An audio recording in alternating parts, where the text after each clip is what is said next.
Hello friends, இந்த இடத்த வந்து ஒசூர்லேருந்து வந்து சுத்தம் பண்ணி வச்சுருந்தோம். சுத்தம் பண்ணி அங்கே வந்து அரிசி போட்டு வச்சுருவோம். டெய்லி மயில் வந்து சாப்பிட்டுட்ருக்கோம். இன்றைக்கி என்னென்னு பார்த்தீங்கன்னா, நாங்கள் பங்குனி உத்திரத்துக்கு கோயிலுக்கு போகலை. எங்களுக்கு வந்து மயில் வந்து நேர்லேயே வந்து காட்சி கொடுக்க வந்திருக்கு.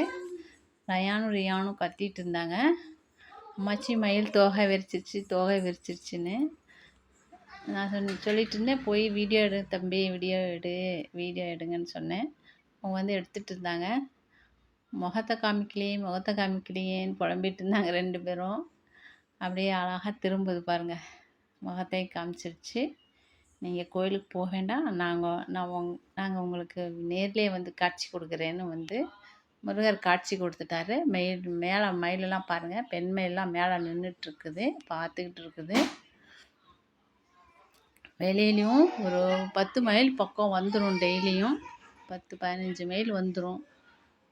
அங்கே பாருங்கள், அழகாக இருக்குது பாருங்கள். அழகாக திரும்பி அப்படியே ஆடுற மாதிரி பண்ணிகிட்ருக்கு.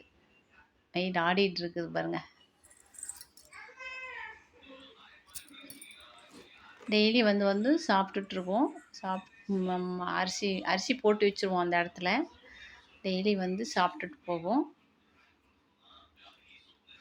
நாங்கள் ஊருக்கு போகலான்னு கிளம்பிட்டு இருந்தோம், திருப்பூருக்கு. நாளைக்கு எங்கள் பாப்பாவுக்கு பிறந்த நாள், தானிகா பாப்பாவுக்கு.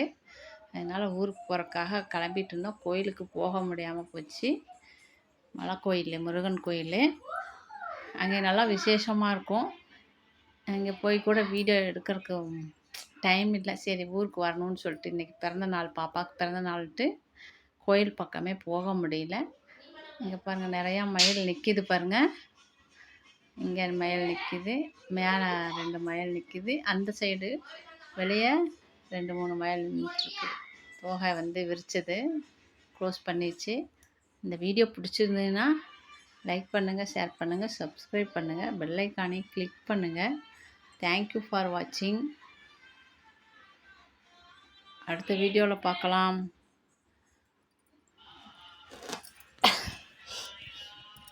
அழகாக இருக்குது மயில்.